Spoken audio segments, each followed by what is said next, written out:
I'm so sorry as a मैले किनभने केही अपडेट गर्नु पनि पाइनँ आई वाज भेरी बिजी होइन।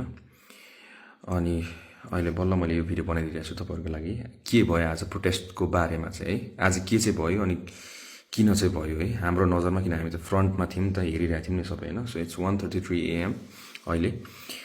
अनि हामीले त्यहाँ सुरुमा हामीले सबै त्यो स्पिकर्सहरू हामीले लिएर आयौँ, हामीले फ्लेक्सहरू लिएर आइदियौँ होइन। And our goal was to unite all these small groups into one big group so that everyone has the same agenda, सबैजना चाहिँ युनाइट गरेर लानुपर्छ हामीले भन्ने चाहिँ हाम्रो मोटिभ थियो होइन।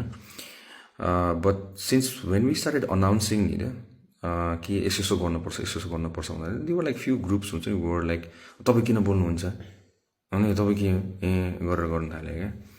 अनि मैले चाहिँ प्लिज बोल होइन, I gave them the mic होइन। अनि त्यसपछि बोल्नु सुरु पनि गऱ्यो। अनि त्यसपछि मैले अभियसली हामीलाई चाहिँ के छ र हामीलाई किन त्यहाँ बोल्नुपर्छ र हामीले त होइन। यो तपाईँले धेरै जस्तो भिडियोहरूमा हेर्नु त्यहाँ मेरो भन्दा पनि बेसी अरूहरूको भिडियो छ नि त। द्याट्स आवर टार्गेट के, इट्स जेनजीज आन्दोलन। सो